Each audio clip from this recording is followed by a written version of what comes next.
আজকে জমিতে চাষ দিতে এসে আমি কি পেলাম। বাইগান। চলো ভিডিওটা প্রথম থেকে শুরু করি। হ্যালো এভরিওয়ান, সালামু আলাইকুম, সবাই কেমন আছেন? আজ চলে এসেছি আমি এই গ্রামের পাশে একটি ছোট্ট জমিতে চাষ দিতে। আর এই যে আমার বন্ধু এখন জমিতে আমার চাষ দিচ্ছে। এটা হলো আমাদের মোট 9 কাঠা জমি, যেটি আমার দাদু আমার বাবাকে দিয়েছে, পরে বাবা আমাকেও দেবে হয়তো।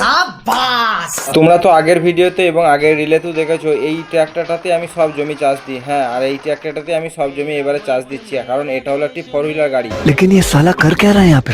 এখন আমি জমিতে কি খুঁজছি কিন্তু সেটাকে পাচ্ছি না, ধরতেও পাচ্ছি না। তো ফাইনালি এখন তাকে আমি ধরে নিয়েছি। তো বন্ধুরা, একে ধরার জন্য সেইখান থেকে আমি ট্র্যাক্টরে পেছন পেছন ঘুরে বেড়াচ্ছিলাম। बोलेगा दिखाएगा हाथी निकली चीटी। তো বন্ধুরা, এটি আমাদের বর্ধমান ভাষাতে চ্যাং মাছ বলে, তোমাদের ভাষাতে কি বলে সেটা একটু কমেন্টে জানিও আমাকে। এটা হলো খুবই ছোট মাছ, আর এটা আমার কোনো কাজেও আসবে না, তাই ভাবলাম একে আর রেখে কি করব, তাই একে তার রাজত্বে আবার ছেড়ে দিলাম।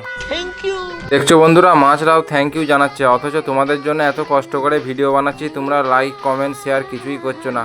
তো এটি হলো আমার গ্রামের পাশেই একটি জমি, আর আমার বাড়ি থেকে খুবই কাছে। তো বন্ধুরা, আমার ছোট্ট মিনি ব্লগটি এখানেই শেষ করলাম।